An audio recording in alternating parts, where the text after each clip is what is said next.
మన హిందూ పురాణాల ప్రకారం దశావతారాల్లో 4వ అవతారమైన నరసింహావతారం శ్రీ మహావిష్ణువు ఎందుకు ఎత్తారు? హిరణ్యకశిపుణ్ణి ఎందుకు చంపవలసి వచ్చింది? రాక్షసుడికి కుమారుడు అయిన ప్రహ్లాదుడి కోసం నరసింహావతారం ఎందుకు ఎత్తారు? నరసింహావతారం వెనుక ఉన్న అసలైన కథ ఏమిటి?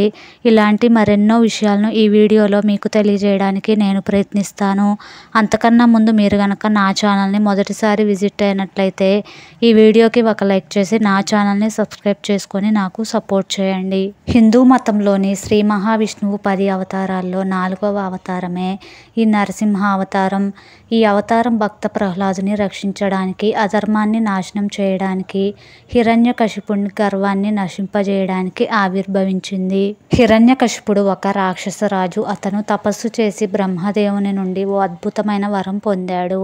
ఈ వరం ప్రకారం అతను ఒక మానవుడు లేదా రాక్షసుడి చేతిలో చనిపోడు. పగలు లేదా రాత్రి చనిపోడు. గృహంలో లేదా బయట చనిపోడు. భూమిపై లేదా ఆకాశంలో చనిపోడు. సాధారణ ఆయుధాలతో చనిపోడు. ఈ వరం వల్ల అతను చనిపోడని గర్వించాడు. అందరూ దేవతలను, ఋషులను భయపెట్టి తనను పూజించమని బలవంతం చేసేవాడు. హిరణ్యకశిపుడికి ప్రహ్లాదుడు అనే కుమారుడు జన్మించాడు. ప్రహ్లాదుడు చిన్నప్పటి నుండి విష్ణు భక్తుడు. తండ్రి విష్ణువును ద్వేషించిన ప్రహ్లాదుడు ఓం నమో నారాయణాయ అంటూ పారాయణం చేస్తూ ఉండేవాడు. హిరణ్యకశిపుడు తన కుమారుడిని ఎన్నో బాధలు పెట్టాడు. నాగలుచే కుట్టించాడు. పర్వతాల నుంచి తోసించాడు. విషం ఇచ్చాడు. హోలిక అనే తన చెల్లెలితో అగ్నిలో పెట్టించాడు. అయినా ప్రహ్లాదుడికి మహావిష్ణువుపై ఉన్న భక్తి చెదరలేదు. ఒకరోజు హిరణ్యకశిపుడు ప్రహ్లాదుడిని ఈ విధంగా ప్రశ్నించాడు. నీ ఇష్టదైవమైన విష్ణువు ఎక్కడ ఉన్నాడు? ప్రహ్లాదుడు ఈ విధంగా సమాధానమిచ్చాడు. ఆయన ఎక్కడో కాదు, ప్రతి చోట ఉన్నాడు. హిరణ్యకశిపుడు కోపంతో ఒక స్తంభాన్ని చూపించి ఈ స్తంభంలో ఉన్నాడా అని అడిగాడు.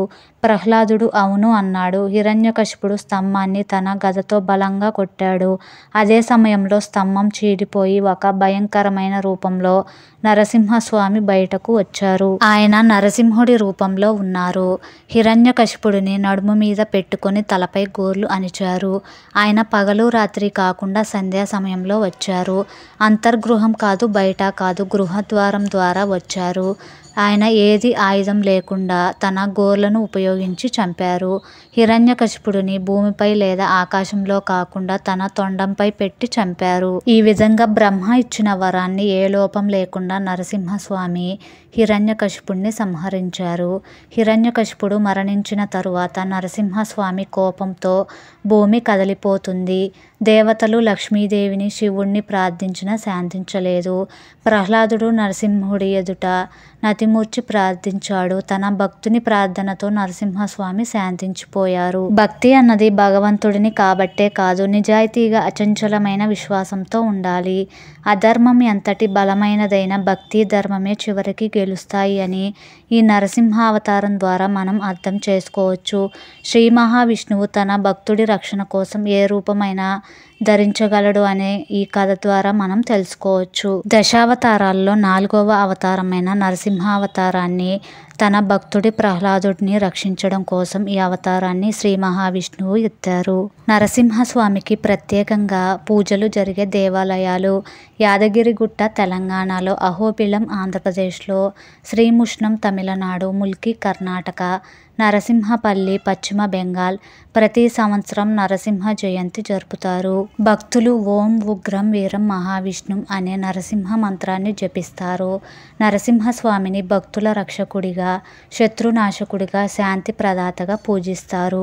అధర్మం ఎంత బలంగా ఉన్నా భగవంతుడు ధర్మాన్నే కాపాడతారు.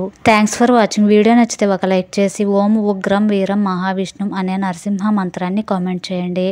అలాగే ఇలాంటి మరిన్ని పురాణాల కథల కోసం మన ఛానల్ని సబ్స్క్రైబ్ చేసుకొని సపోర్ట్ చేయండి. పక్కనే ఉన్న బెల్ ఐకాన్ని ట్యాప్ చేయండి. నేను ఏ వీడియో పెట్టినా మీకు వెంటనే నోటిఫికేషన్ అయితే వస్తుంది.